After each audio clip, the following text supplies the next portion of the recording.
This is our John Deere 5020 tractor. You guys are begging me to make a video about it. They want to see all the details, hear it run.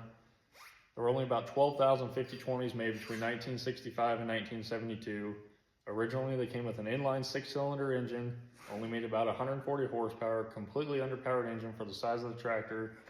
John Kinze then would start doing the V8 conversions on them. He would take a 2-stroke Detroit diesel, 8V-71, put it in there. He'd put an upgraded clutch in it. Everything else is pretty much the same.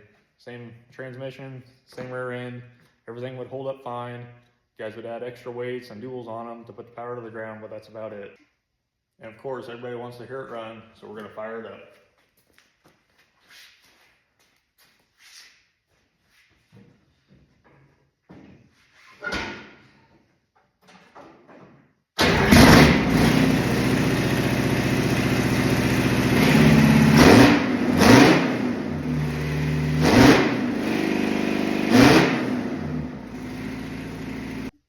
So I restored this about 10 years ago as an FFA project. When I did that, I took off the ugly air cleaner that they had on it. I put an intake off of a 379 Peterbilt, and then I wanted chrome stacks on it too. These are straight pipes, 6-inch miter cuts. So the 5020 could either come in a row crop edition or a standard / Wheatland edition. There's a few main differences. The first, which is the front axle is adjustable on the row crop edition so that you can move the tires in and out, set them for the row crop width. And then the easiest way to tell if it's a row crop or a Wheatland is the rear fenders. These are row crop rear fenders. The Wheatlands are a big bubbly type fender. And then obviously, usually on a row crop, you wouldn't have these big tires on it.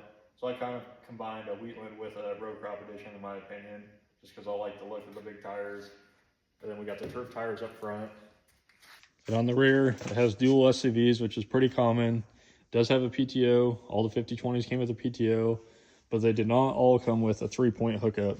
This one did have a 3-point hookup, mainly because it's a row crop. A lot of the Wheatlands did not have a 3-point. You can certainly add it, obviously. So this is the 2-stroke 8V-71 Detroit diesel.